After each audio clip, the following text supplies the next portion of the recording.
tanzwa kwenda kisiso Jesu aponesa hiroso koraura Jesu aponesa siwisa nyitatese dumiri yokwenyanza tenzi anotituma Jesu aponesa dumira yivanyanza Jesu aponesa uzanyi wanyangazi Jesu aponesa imani wachituwa kanavari panyanza pasiri chazoriza Jesu aponesa imani munamuzo Jesu aponesa nerupe nerufu Jesu aponesa imani nekufawa moyo unonamuza imira nipanguwa Jesu aponesa imani zibamweya Jesu aponesa kutindu zizizona Jesu aponesa naita kuponesa kumakombonelinga riore nukurira Jesu aponesa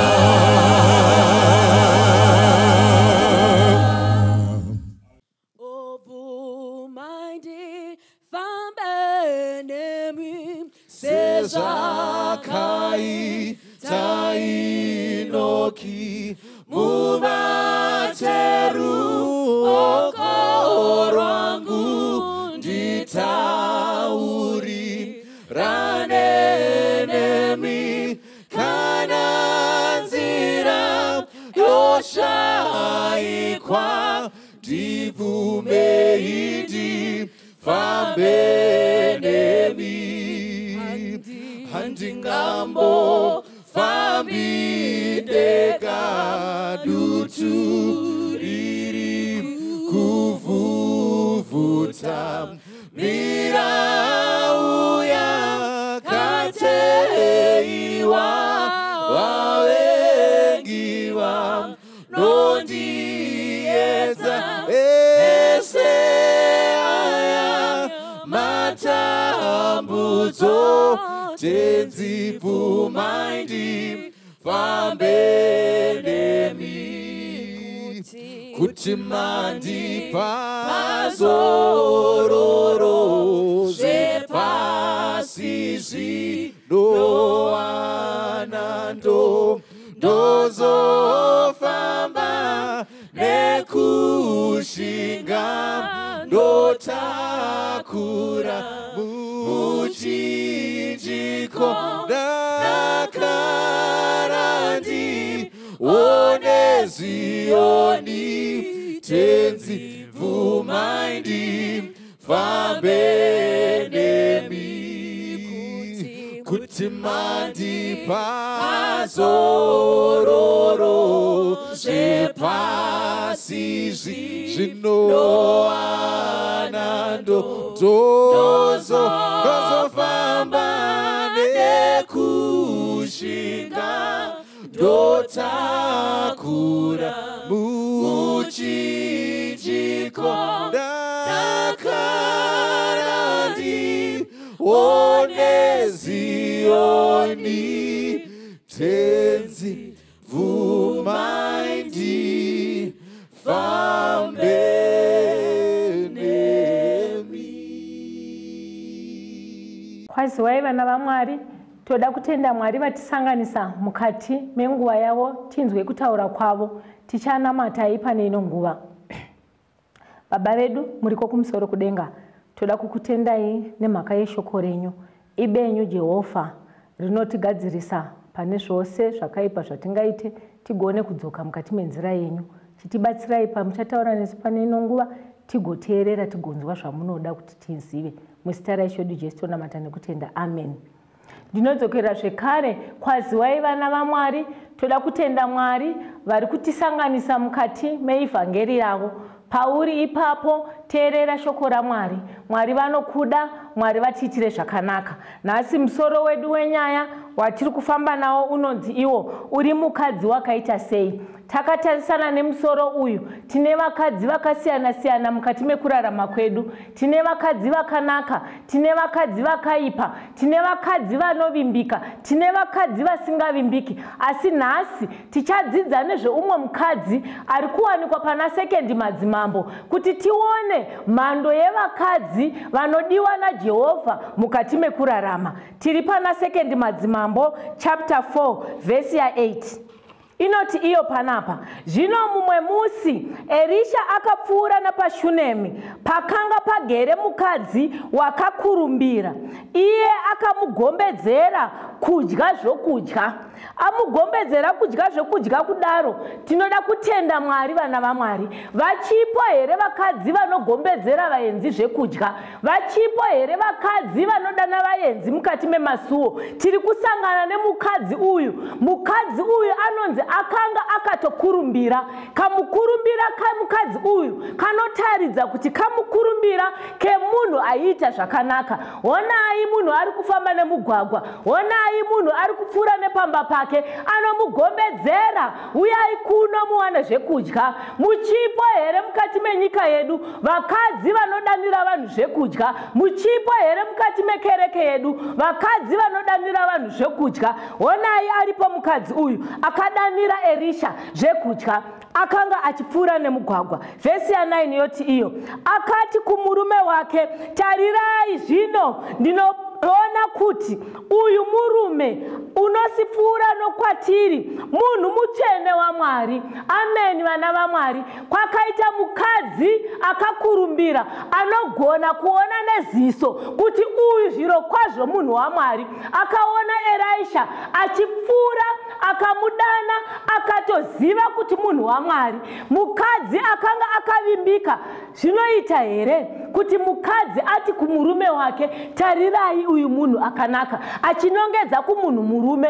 Varipo here varume vachiri nevakadzi vavanovimba navo vanoti kana vavataurira vanoti haleluya mai vataura? Mai vakangotaura neshoko vakati zviro kwazvo baba ndinoona kuti murume uyu anodarika nepano, zviro kwazvo munhu waMwari. Baba vakatobvuma kuti munhu waMwari. Ndoda kutenda vana vaMwari, kana vachipo vakadzi vakadaro, kudzwai Mwari Jehovha nekuti nyika ichiri nevana venyu. Pavhesi 10 inoti iyo panapa, ngativake kamuri. Mukadzi uyu ari kutaura kumurume wake, ngativake kamuri duku pamusoro porusvingo, timuisire mubhedha netafura nechigaro nechigadziko chemwenje. Zvino kana achinge achiuya kwatiri agotsaukiramo. Haleluya vana vaMwari. Tine mukadzi anovimbiwa nemurume anoti kana areva zvakanaka murume anotenda kuti zvakanaka. Hanzi mukadzi uyu akati kumurume wake, ngatimugadzirirei kamuri mukati meimba yekumusoro. Agadzirirwa kamuri, hanzi tigoisamo mubhedha. Vana vaMwari, mukadzi wako akati toda kuisira mumwe murume mubhedha muimba yepamusoro, unonzwa sei? Hanzi varume vaiko zvino kungonzwa mai vachiti ngatiisei mubhedha wemunhu anopfuura nenzira agone kutsauka achiraramo, murume anototi unoda kurara naye. Kana vachipo vana baba vakadaro, muripo makavimbika, muchiri kuita sana baba vemubhaibheri vakatenda kuti ngauye munhu waMwari apfuure achiwana kuzorora. Hanzi tichigadzira muimba yake, ngatimuisirei tafura ine chigadziko chemwenje. Vanhu vaMwari vanoda tafura dzine zvigadziko zvemwenje. Nemhaka yei? Nekuti shoko raMwari ndotsoka dzemwenje nechiedza panzira. Saka pose panofamba munhu waMwari panoda gadziko chemwenje. Saka mukadzi akanzwisisa kuti kana tagadzira imba yemunhu waMwari munoda chigadziko chemwenje. Vhesi ya 11 noti iyo, zvino mumwe musi akasvikapo akatsaukira kukamuri iya duku akandovatamo. Munhu waMwari anonzi Elisha akanga otoziva kuti pandinotsauka pamba iyi ndinosvika ndichipinda muimba yangu. Kana munhu waMwari akatsauka pauri anosvika achiendepi? Munhu waMwari akagadzirirwa imba, akagadzirirwa pekugara, akagadzirwa pekuzorora kana achinge apfuura. Mwari kudzwai nanhasi kana vachimo mukati mesangano renyu, vabereki vanodaro, baba namai vanodaro, ngakukudzwe imi Jehovha nekuti vachipo vanhu venyu. Hanzi vhesi ya 12, 2 Madzimambo 4 vhesi ya 12, akati kuna Gehazi muranda wake, dana mukadzi uyu muShunemi. Wakati amudana iye akamira pamberi pake. Munhu waMwari paaifamba haaifamba ari ega, aifamba nemurume anonzi Gehazi. Zvino Gehazi uyu ndiye akatozotumwa kuenda kuna mai ava mukadzi weShunemi. Zvikanzi enda unodana mai ava, ndine nyaya navo. Unoita sei kana uchinge wadanwa nemunhu waMwari? Regai tinzwe kuti mai ava vakaita sei. Vhesi ya 13 ikati, akati kwaari, chitaura kwaari, zvino uti, tarirai matichengeta zvikuru kwazvo. Zvino tingamuitireivo? Munoda kuti tikurevererei kuna mambo kana kumukuru wehondo here? Iye akapindura akati, ndigere hangu zvakanaka pakati pevanhu vangu. Ndinotenda Jehovha kuti mukati menyika ino, mukati mekereke yenyu, muchimo vanamai vanoti kana vabvunziwa kuti mugere zvakanaka here mukati menzvimbo ino, tikurevererei mukati mesadunhu, tikurevererei mukati masabhuku, voti ndigere hangu zvakanaka mukati menzvimbo ino. Uchiri wakagara zvakanaka here nevanhu vaugere navo? Ugere zvakanaka here nevavakidzani vako? Ugere zvakanaka here nevanhu vemuchechi? Ugere zvakanaka here nevanogara newe pamba pako? Mukadzi uyu akazvipupurira pamberi pevanhu akati, ndigere hangu zvakanaka, hakuna chimwe chandingakumbire kuti mundiitire, asi ndigere hangu zvakanaka mukati menzvimbo ino. Vhesi ya 14 yoti iyo, akati, zvino ndingamuitireiko? Munhu waMwari akanga afara nekusvededzwa kwaakaitwa pedyo nemudzimai uyu mukati memusha wake. Munhu waMwari akafara nezvaakaitirwa nemudzimai uyu, akati zvino ndingamuitirei? Vachipo here vanhu vanonotisa kuti ndaitirwa zvakanaka? Ndoitirei munhu kana ndaitirwa zvakanaka? Unoitirei munhu iwo akanditarisa kana uchinge waitirwa zvakanaka? Unorangarira here munhu kana uchinge waitirwa zvakanaka? Kana kuti unokwashiwa, hanzi vanotaura vanoti kukanganwa zvazuro nehope. Kungorota hope imwe chete watokangama kuti munhu akandibvisa mumatope. Kungorara kamwe chete watokangama kuti munhu akandiitira zvikuru. Zvino murume uyu akati aitirwa zvakanaka, haana kukangamwa mukadzi weShunemi. Akati zvino ndomuitireiko mukadzi uyu nekuti achiitira zvakanaka? Hanzi Gehazi akapindura akati, zviro kwazvo haana mwana mukomana nomurume wake wakwegura. Vanhu vaMwari, tinoda kutenda mukati mekurarama. Isu tinogona kunge tisingaoni manidzi atinawo mukati mekurarama. Tinogona kunge tisingazivi zvatinoda zvakakosha, asi tinogona kuonerwa nevamwe, tinogona kunzwirwa nevamwe, tinogona kutaurirwa nevamwe. Hanzi Gehazi akati, aiwa chandinoona pano, zviro kwazvo mai ava havana mwana mukomana. Chii chausina mukati meimba yako? Unogona kunge usingachizivi, asi Jehovha vanoona chausina. Kupera kwenguva yanhasi ndekwakuti kekupedzisira ugone kuziva kuti zvaunenge usina, zvausingazivi, Jehovha vanokuitira.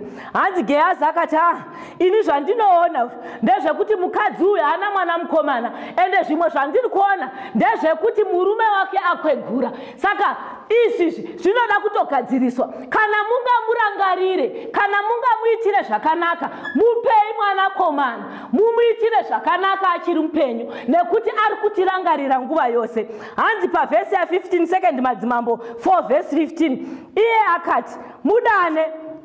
Wakati amdana, iye akamira pamukova. Verse 16 yoti akati nenguva ino kana gore rapera uchafungatira mwana. Iye akati kwete ishe wangu munhu waMwari, regai kureva nhema kumurandakadzi wenyu. Akaziva kuti dzinenge nhema idzi. Nemhaka yei ndaane nguva refu ndisina mwana? Nemhaka yei ndaane nguva nemurume uyu akwegura? Hama dzinodiwa, nothing is impossible with God. Unogona kuitigwa zvausina nemhaka yenyasha dzaMwari. Mwari vanogona kukupa chausina, chaane makore chisimo mukurarama kwako nemhaka yenyasha dzaMwari. Hanzi munoreva nhema, tisati vanhu vaMwari vanoreva nhema kana vachinge voda kutiropafadza. Mukadzi uyu akafunga kuti kureva nhema, asi shoko rinotitaurira kuti dzakanga dzichitori chokwadi. Ndizvo zvakatoitika. Hanzi vhesi ya17 yoti iyo mukadzi akava nemimba. Haleluya vanhu vaMwari.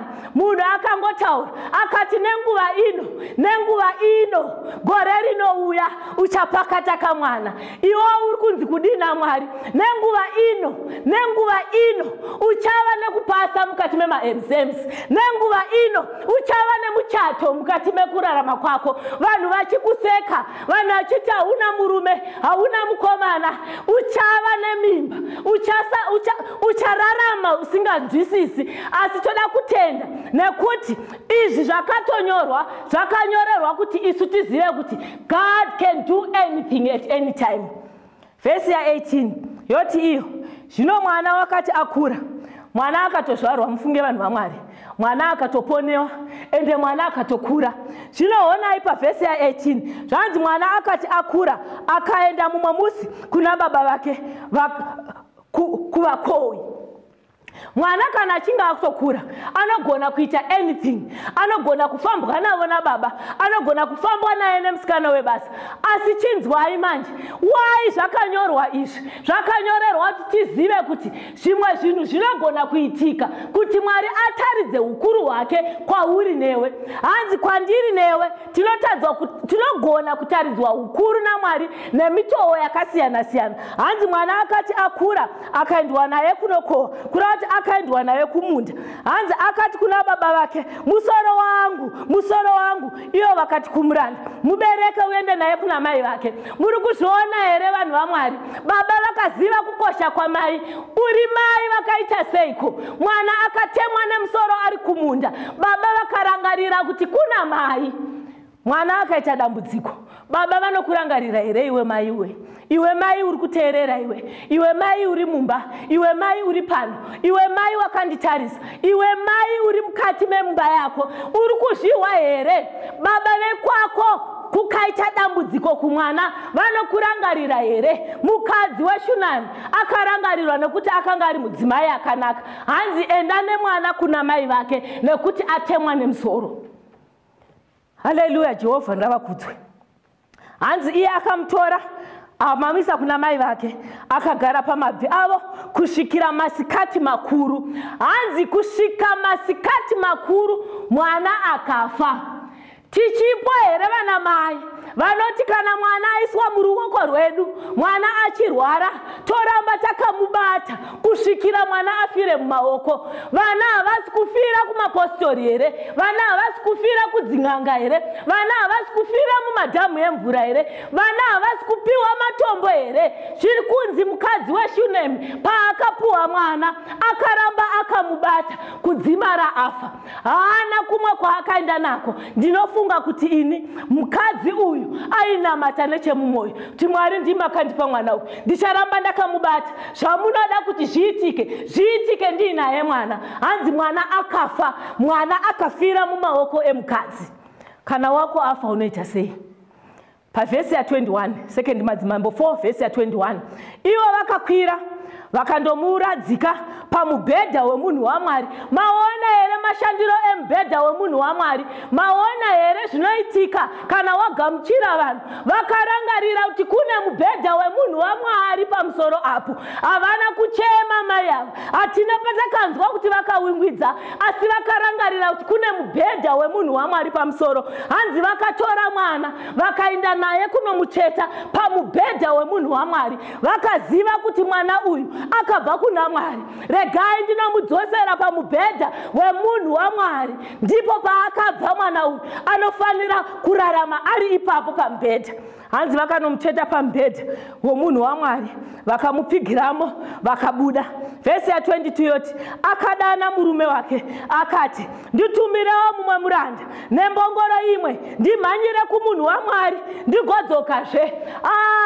Muchipo here vana mai? Vana mai vanoti kana vari mudambudziko vanodana varume vavo sekunge hapana chaitika. Tumirai ngoro, ndoda kumhanya kumunhu waMwari. Havatauri kuti chii chaitika, havatauri kuti ndiri kuchema, asi vakavimba naJehovha. Hanzi murume wavo akati, ko imimi munondidana munoti musungirwe mbongoro, unoda kuendereiko kumunhu waMwari nhasi? Unoda kuenderei kumunhu waMwari nhasi? Hakusi kugara kwemwedzi kana sabata. Vakaziva kuti kumunhu waMwari kunoendwa kana mwedzi uchigara. Vakaziviwa kuti kumunhu waMwari kunoendwa nesabata.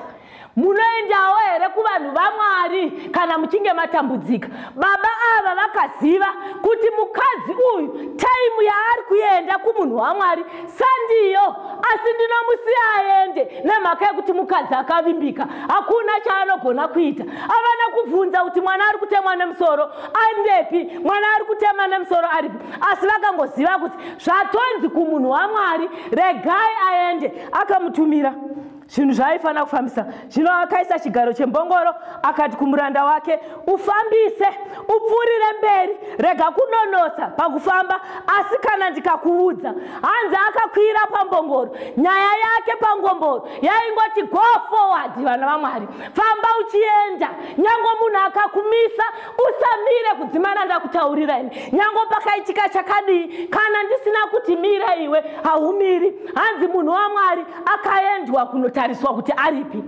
Vakafamba vachienda. Munhu aichovhera bhizairi hapana akambobvunza kuti tiri kuenda kunodii. Tinogona kufamba nevanhu vakaremerwa tikasazviziva.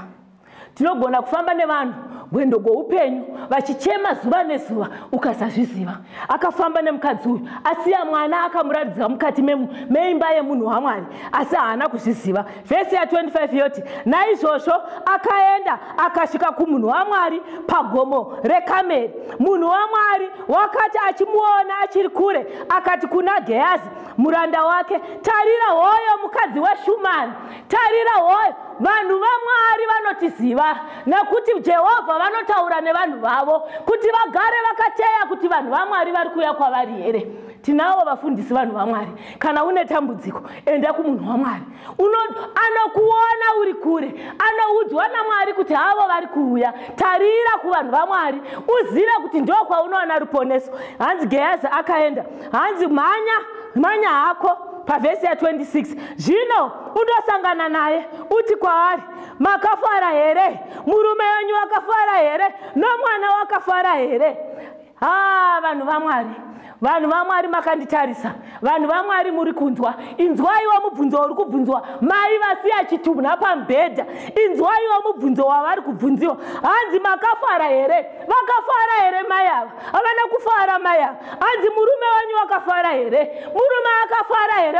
Haana kufara murume. Mwana asiya achitemwa nemusoro. Murume chaari kuziva kuti mwana ari kutemwa nemusoro. Mukadzi chaari kuziva kuti mwana afa. Uyu ari kuchaira mbongoro kuti tamhanya nenzira tiende kumunhu waMwari. Saka hapana chakanaka. Zvonzi nomwana wakafara here? Hanzi akapindura akati, haiwa takafara hedu. Kudzwai, kana muchipo vanhukadzi munoti muri mukati mematambudziko, muri mukati yehondo naSatani, muri mukati mekuremerwa, munoti kana muchinge mabvunzwa kuti makafara here? Varume vakafara here? Vana vakafara here? Munoti haiwa takafara. Vanhasi vasingazivi Mwari vanoti vakabvunzwa kuti makafara here, voti nyika yatiremera. Makafara here, handina chekudya mumba. Makafara here, handina kana chekutaura. Makafara, umwe anotopotsa kutsikwa nemota achifamba kubvunza kuti ko makafara here, yonzi ndakaremerwa neschool fees. Haiwa, tiri kutsvaga vakadzi vakaita semukadzi weShunemi akati abvunziwa kuti makafara here, vasiya chitunha pamubhedha vakati haiwa takafara hedu. Chii chakaita kuti vadaro? Vaida kunoona munhu waMwari. Usataurire vanhu zvinhu zvako, usataurire vanhu hosha dzako, usataurire vanhu kuremerwa kwako, taurira Jehovha. Mira usvike pana Jehovha unotaura nhunha dzako iwe. Ndiko kune kuturwa kwemutoro, ndiko kune kuturwa kwekuremerwa kwose. Hanzi munhu waMwari, mukadzi uyu akati haiwa takafara hedu. Vhesi ya 27 noti, zvino wakati asvika kumunhu waMwari pagomo, akabata tsoka dzake. Gehazi akaswedera achiti anzwi Gehazi akaswedera achida kumusundira kure, asi munhu waMwari akati, murege hako, nokuti mweya wake uno shungu mukati make, asi Jehovha wakandivanzira izvozvo, haana kundiudza wani. Hanzi mukadzi asvika kumunhu waMwari, chaakagona kusiya Gehazi akamhanya pamunhu waMwari, akasvika akawira patsoka. Hanzi Gehazi akada kumupusha, zvikanzi Gehazi usadaro, musiye akadaro, mukadzi uyu ane shungu, asi shungu dzake zviri kundinetsa ndezvekuti Mwari vandivanzira. Vanogona kuvanzira munhu wauri kuinga kwaari, kumuudza kuti une shungu, asi Mwari vanovhenekera wasvika pari. Usanetseke nana Gehazi. Gehazi anogona kukukonesa kusvika pamunhu waMwari. Gehazi anogona kukugumbusa. Gehazi anogona kukuitira manyepo. Gehazi anogona kukuitira obstacle pakuenda pana Mwari. Asi shinga munhu waMwari, urambe uchienda mberi. Go forward munhu waMwari. Vakadzi vakadaro tiri kuvada munhasi kuti vakashinga vanogona kuti ndoda kunoona munhu waMwari, handiudzi munhu zvinhu zvangu asi ndinoudza Mwari. Hanzi mukadzi akasvika kumunhu waMwari akamutaurira, ende akamutaurira ane shungu. Hanzi zvino wakati asvika kumunhu waMwari akasvika akaenda pamakumbo. Vhesi ya 28, ipapo iye akati, ko ndakakumbira mwana here kuna she wangu here? Ko handina kuti regai kundinyengedzera here? Ipapo akati kuna Gehazi, chizvisunga chivuno, ubate tsvimbo yangu muruoko rwako uende. Kana ukasongana nemunhu rega kumukwazisa, kana munhu akakukwazisa usamudayire, ugondoisa tsvimbo yangu pamusoro pechiso chomwana. Vanhu vaMwari, muri kuona here zviri kuitika apa? Gehazi ari kurambidza mai avo kuti vataure nhuna pamberi paMwari. Ndiye uri kupuwa tsvimbo naElisha kuti enda unoisa tsvimbo pamwana, mwana unopepuka. Hazvina kuita saizvozvo nemhaka yei? Nekuti kuporeswa kwemwana kwanga kuri kumunhu waMwari. Kuporeswa kwemwana kwanga kuri kumunhu waMwari. Kwanzi zvino mai vomwana vakati, naJehovha mupenyu, mbuya nemweya wangu mupenyu, handikakusiyi. Akasimuka akamutevera. Mai vakaramba vakati, panyaya yangu iyi zvinotoda imi munhu waMwari, hazvitodi Gehazi. Panyaya yako zvinoda Mwari. Siyana nezvakawanda, siyana nematombo, siyana nen'anga, siyana nemidzi, siyana nezvose zvinotambudza, siyana nekutaurirwa nhema. Enda pana Mwari. Hanzi handingakusiyi kusvikira ndaenda nemi. Hanzi akasimuka akaenda naye. Naizvozvo vhesi ya 32 yoti iyo, Elisha wakati apinda mumba akawana mwana akafa, akaradzikwa pambedha wake. Naizvozvo akapinda akapfiga mukova, iye ari mukati nomwana. Ivo vaviri vakanyengetera kuna Jehovha. 34 yoti iyo, akakwira akatsivama pamusoro pomwana, akaisa muromo wake nemuromo wake pamusoro, akaisa muromo wake nemuromo wake, nameso ake pameso ake, nemaoko ake pamaoko ake, akatsivana pamusoro pake. Mwana, nyama yomwana ikadziya, mwana akamuka. Toda kutenda Mwari. Kana zvinhu zvako uchinge wazvisa kuna Mwari, mwana anomuka. Uri mukadzi wakadii? Kana uchinge wasangana nedambudziko rakasangana nemukadzi weShunami, unoendepi? Unodana ani? Tenda Jehovha kana uchiri kudana Mwari. Tenda Jehovha kana uchiri kutsvaga chiso chaMwari. Tenda Jehovha kana uchiri kurangarira kuti kuna Mwari. Nhasi ndiri kutsvaga vakadzi vanoti tinoda kuita semukadzi weShunami, anoti ari mukati medambudziko, anoti akaremerwa, anoti ashaya zvokuita anoziva kuti kune munhu waMwari. Ndo vakadzi vatiri kutsvaga. Tigotsvaga varume vakaita semurume wemukadzi weShunemi akavimba mukadzi wake kusvikira kwavakwa mubhedha, kwaiswa mubhedha wemunhurume, munhu waMwari mukati meimba yake, kusvikira atenda kuti kumunhu waMwari kunoendewa nyange kusiri panguva yachona. Tiri kutsvaga varume vakadaro. Tigotsvaga vanhu vanoti isu tiri vana Gehasi, asi Mwari tibatsirei tiite zvakanaka pamberi pevanhu vanenge vauya kwamuri. Varimo mukati mesangano, varimo mukati menyika, varimo mukati medzimota, varimo mukati memabedrooms, varimo mukati memabasa, varimo mumaoffices vari kuteerera nyaya iyi. Kana uri munhukadzi, tiri kutsvaga vanhukadzi vanoita semukadzi weShunemi anoti nyange zvakaoma oti it is well with me, anoti nyange zvakarema oti it is well with me. Uripo wakanditarisa, uripo uri kuteerera, uripo uri kunzwa. Tiri kutsvaga vakadzi vakadaro, tichitsvaga varume vakadaro. Kana uripo simudza ruoko rwako tiwane nguva yekunamata. Ngatinamatei. Jehovha Mwari makanaka, munowinza shoko renyu rakafanira kuvanhu venyu. Tinavo vanhukadzi, tinavo vanhurume vasimudza maoko vadavira kune shoko renyu kuti Jehovha imi bedzi ndimi makanaka. Kana muchinge muri pakati pevanhu venyu akaremerwa, Jehovha anorerutsurwa, ane nyaya dzake dzinonetsa anorerutsirwa nemhaka yekuti imi muri Mwari. Toda kukutendai. Tinotsvaga varume vakaita sevarume vemukadzi weShunemi vanovimba nevakadzi vavo, vanovimbika pazvose. Tigotsvaga madzimai akaita semukadzi weShunemi anogona, Jehovha, kumira kusvikira zvose zvamuitira. Haana kwaanoenda asi anouya kwamuri nguva dziri dzose. Varipo madzimai asimudza maoko, varipo vana baba vasimudza maoko. Tiri kuramba, Jehovha, vanhu vakaita sana Gehazi vanoda kurambidza vanhu kuti vasvike kuna Mwari. Vasiye vanhu vakadaro, vasakonese vanhu denga. Vabatsirei, Jehovha, kana varipo vabatsirei vaite zvakanaka. Vature zvose zvakaipa mukati memaoko enyu kuti vave vanhu vanogamuchira vanhu venyu mukati memasangano enyu, mukati menzvimbo dzenyu dzekunamatira. Tatenda, Jehovha, nemhaka yekuti muri Mwari vanonzwa munamato yedu. Chitibatsirai nguva dzose tirurame pamberi penyu. Muzita raIshe Jesu namana ndikutenda. Amen. Soko rakanaka kunesu vafambi apo tinoenda pasipo, asi muponesi achazouyaje kutonga umambo wakewo. Arikuuya nekukasika Jesu je arikudzoka nevafambi vake vachazotorwa apo Jesu ouya. Makuva ekare apo vanorara vafambi vakafa naKristu vachazarurwazve vanhu vanomuka vachapona pamwe naJesu.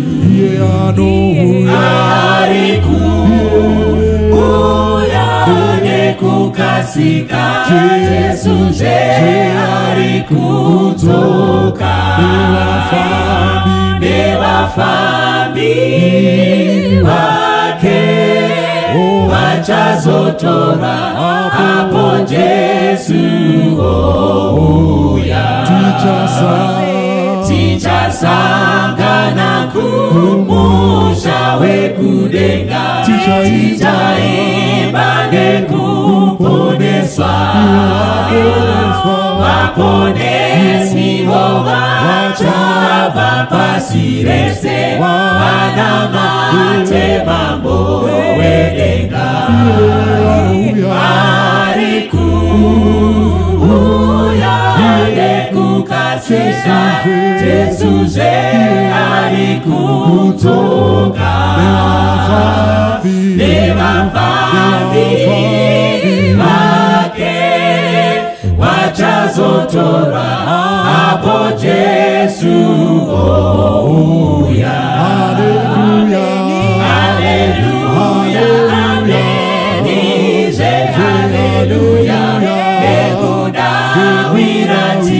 tichasvika namatasimbira kufaradakara topfeka mbiri yekudenga ari kuuya nekukasika Jesuzve ari kudzoka nevafambi vake vachazotora apo Jesu ouya. Haleluya, amenizve haleluya, nekudawira tichasvika namatasimbira kufaradakara topfeka mbiri yekudenga ari kuuya nekukasika Jesuzve ari kudzoka nevafambi vake vachazotora apo Jesu ouya. Pamchinjiko pane upenyu Jesu atinditarise pasine pfuma ngezvenhando pamberi ndoona zvakanaka mune upenyu mukutarisa muchinjikwa upenyu wakanaka kutarisa Kalvari apo ndakamutarisa Jesu iye akanyemwerera kuti ndava mumatambudzo muchinjiko unondisimbisa mune upenyu mukutarisa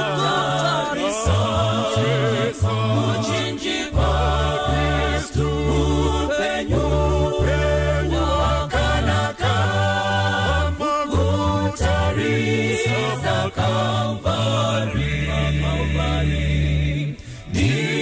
ndinozotarisa muchinjiko ndosimbira muchinjiko hakuna anozoputsika panosimbira simba redenga mune upenyu mukutarisa